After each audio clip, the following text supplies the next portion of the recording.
வெற்றிவேல் முருகனுக்கு அரோகரா. தமிழ் கடவுளான வெற்றி வேலவன் முருகனை நாம் கொண்டாடும் திருவிழாக்களில் தைப்பூசம் மிக முக்கியமான ஒன்று. தை மாதம் பூச நட்சத்திரமும் பௌர்ணமி திதியும் கூடி வரும் நன்னாள் முருகனின் அருளை பெற விரதமிருந்து நாம் வழிபட வேண்டிய ஒரு திருநாள். இந்த நாளில் முருகனை வழிபடும் பக்தர்கள் கல்வி, செல்வம், ஞானம் என்ற மூன்றிலும் சிறந்து விளங்குவார்கள் என்பது ஐதீகம். முருகப்பெருமானுக்கு உகந்த நாளான இந்த தைப்பூச திருநாளில் முருகர் கோவில்களுக்கு பாத யாத்திரை செல்வது, காவடி எடுப்பது, அலகு குத்துவது போன்ற நேர்த்திக் கடன்களை செய்வது வழக்கம்.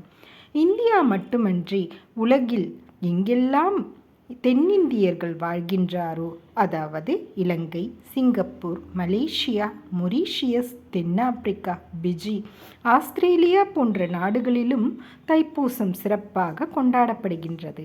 தமிழகத்தை போன்றே மலேசியாவிலும் தைப்பூச தினத்தன்று அரசு பொது விடுமுறை அளிக்கப்படுகின்றது. தைப்பூச தினத்தின் சிறப்புகளை சற்றே தெரிந்து கொள்வோமா? உலகில் முதலில் நீரிலிருந்து உலக உயிரினம் தோன்றியது. அதனாலேயே இந்நாளில் பல்வேறு ஆலயங்களில் தெப்பத் திருவிழாக்கள் நடைபெறுகின்றது. முருகப்பெருமானுக்கு சக்தி தேவியானவள் சூரனை வதம் செய்வதற்காக அனைத்து சக்திகளையும் ஒன்றாக திரட்டி பிரம்ம வித்யா என்ற வேலை வழங்கி ஆசிர்வாதம் செய்த திருநாள் இது. முருகப்பெருமான் வள்ளிப்பிராட்டியை தைப்பூச நன்னாளில்தான் மணந்து கொண்டார்கள் என்றும் நம்பப்படுகின்றது. தைப்பூச தினத்தன்று விரதம் இருப்பது வழக்கம். புதிதாக சமைத்த உணவுகளை தான் உட்கொள்ள வேண்டும். பூசத்தன்று பூனை கூட பழையதை உண்ணாது என்ற பழமொழி கூட உள்ளது.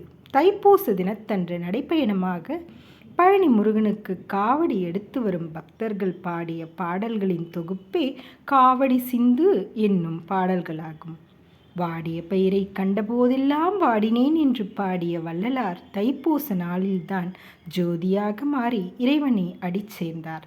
வழக்கமாக 6 திரைகளை நீக்கி காண்பிக்கப்படும் ஜோதி தரிசனம் தைப்பூச தினத்தன்று வடலூரில் 7 திரைகளையும் அகற்றி முழுமையாக ஜோதி தரிசனமாக காட்டுவார்கள்.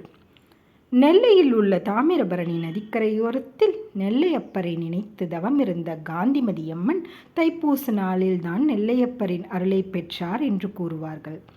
மயிலம் கோயிலில் தைப்பூச தினத்தன்று முருகப்பெருமான் தங்கமயில் வாகனத்தில் எழுந்தருளி மலை மீதிருந்து அடிவாரத்திற்கு வருவார். இந்த காட்சியை தரிசனம் செய்பவர்க்கு மறுபிறவி இல்லை என்பது வரலாறு. தைப்பூச நன்னாளில்தான் பாம்பு கடித்து இறந்து போன பூம்பாவை என்ற பெண்ணை அவரது அஸ்தி கலசத்திலிருந்து பதிகம் பாடி திருஞான சம்பந்தர் உயிர்ப்பித்தார் என்பது புராணம். முருகப்பெருமான் வள்ளிப்பிராட்டியை திருமணம் செய்து கொண்டதால் ஊடல் கொண்ட தெய்வானையை சமாதானம் செய்து வள்ளி தெய்வானை சமேதராக தைப்பூச நாளில்தான் முருகப்பெருமான் காட்சியளித்தாராம். முருகன் சூரபத்மனை தோல்வியடைய செய்த நிகழ்வு ஒரு சிறப்பு விழாவாக இன்றும் தைப்பூசத்தன்று பழனியில் கொண்டாடப்படுகின்றது. தோல்வியை ஒப்புக்கொள்ள விரும்பாத சூரபத்மன் முருகனின் அடிபணிந்தான். மாமரத்தின் வடிவை எடுத்தான். முருகன் மரத்தை 2ஆக வெட்டிட அதிலிருந்து சேவலும் மயிலும் தோன்றியது. முருகன் சேவலை தனது